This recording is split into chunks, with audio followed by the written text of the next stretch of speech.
Baik, bismillahirrahmanirrahim. Assalamualaikum warahmatullahi wabarakatuh.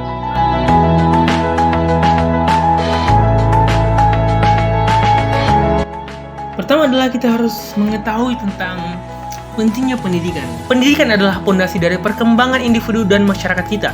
Dalam era pengetahuan yang terus berubah, peran pendidikan semakin penting dalam membentuk masa depan kita. Hari ini kita akan membahas bagaimana asesmen, yaitu proses pengumpulan dan analisis data, memainkan peran yang sangat penting dalam memahami dan memajukan pendidikan. Sebagai peserta didik, pendidikan adalah kunci untuk memahami dunia, meraih tujuan, dan membentuk karakter. Bagi pendidik dan lembaga pendidikan, itu adalah tanggung jawab untuk menyediakan lingkungan yang memungkinkan pertumbuhan dan perkembangan peserta didik. Namun, bagaimana kita tahu apakah pendidikan berjalan dengan baik atau tidak? Disinilah asesmen hadir sebagai alat yang tak dinilai. Asesmen membantu kita memetakan kebutuhan belajar setiap peserta didik. Ini memberi kami wawasan tentang apa yang telah dipahami dan di mana kita perlu berkembang lebih lanjut. Melalui asesmen formatif dan sumatif, kita dapat menilai pencapaian tujuan pembelajaran dan merancang metode pengajaran yang sesuai. Pentingnya asesmen tidak terbatas pada peserta didik. Ini juga memungkinkan peserta didik untuk memantau perkembangan peserta didik secara berkelanjutan, membantu mengidentifikasi area yang memerlukan perhatian lebih lanjut, dan memberikan umpan balik yang konstruktif. Pentingnya asesmen dalam memetakan kebutuhan belajar dan memonitor perkembangan peserta didik. Asesmen memainkan peran kunci dalam pendidikan dengan 1.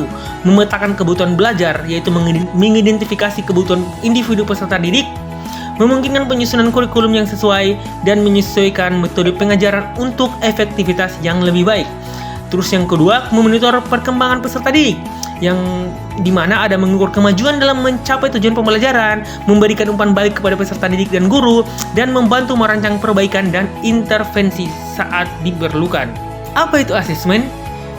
Yaitu proses pengumpulan dan analisis data untuk menilai pemahaman dan kemajuan peserta didik. Untuk jenis asesmen sendiri, pertama adalah asesmen formatif, asesmen berkelanjutan selama pembelajaran.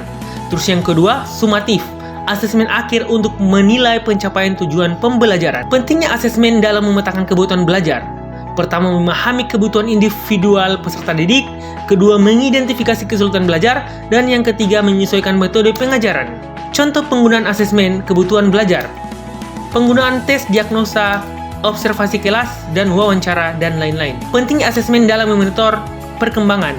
Pertama, mengukur kemajuan peserta didik, menilai efektivitas metode pengajaran, dan memberikan umpan balik kepada peserta didik. Contoh penggunaan asesmen perkembangan: ujian tengah semester, tugas proyek, portofolio siswa, dan sebagainya. Tantangan dalam asesmen: pertama adalah kesulitan merancang asesmen yang relevan, kedua waktu dan sumber daya yang terbatas, dan ketiga pemahaman peserta didik tentang asesmen. Strategi mengatasi tantangan: pertama, pelatihan untuk guru dalam merancang asesmen yang baik, kedua, penggunaan teknologi dalam asesmen, dan ketiga, kolaborasi dengan peserta didik.